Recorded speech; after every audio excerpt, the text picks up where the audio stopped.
కుల రాజకీయాలు ఏపీలో మొదటి నుంచి ఉన్నాయి. ఈ రోజు కొత్త ఏం కాదు. కానీ ఈ రోజు అసెంబ్లీలో కూడా వెళ్ళారు. అవునవును.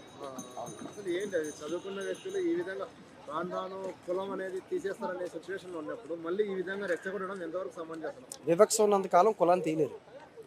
వివక్ష ఉన్నంత కాలం కులాన్ని తీయలేరు. కులం వివక్ష ఉన్నంత కాలం రిజర్వేషన్ తీయలేరు.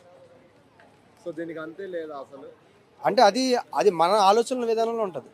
సో ఇక్కడ ఏంటంటే అచ్చెన్నాయుడు గారు చేసిన వ్యాఖ్యలు మీరు చెప్తున్నారు.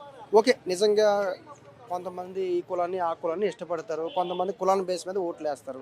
కొంతమంది ఈ ఈ ఎమ్మెల్యే మనం గెలిపించిన, ఈ ఎమ్మెల్యే మనకు పని చేసినా, ఈ ఎమ్మెల్యే మనకు పని చేయకపోయినా, ఈ ఎమ్మెల్యే మనకు అందుబాటులో ఉన్నా, ఈ ఎమ్మెల్యే మనకు అందుబాటులో లేకపోయినా మనం కులం కాబట్టి మనం గెలిపించాలనే కాన్సెప్ట్లో చాలామంది గెలిపిస్తుంటారు.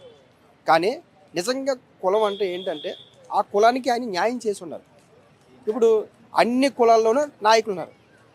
నిజంగా వాళ్ళకి నిజంగా కులం మీద ప్రేమ ఉంటే ఆ కమ్యూనిటీని ఎందుకు డెవలప్ చేయలేదు?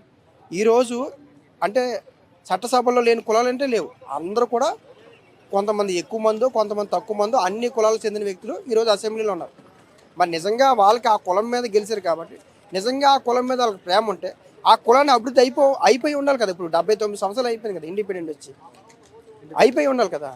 సో కులాన్ని రాజకీయం కోసమే మాత్రమే వాడుకుంటారు. ఏ కులమైనా, అది ఏ కులమైనా, అప్పర్ క్యాస్ట్ అయినా బ్యాక్వర్డ్ క్యాస్ట్ అయినా ఏ క్యాస్ట్ అయినా సరే క్యాస్ట్ని వాడుకుంటారు తప్ప క్యాస్ట్ని అభివృద్ధి చేయడం కాన్సెప్ట్లో ఎవరు లేరు.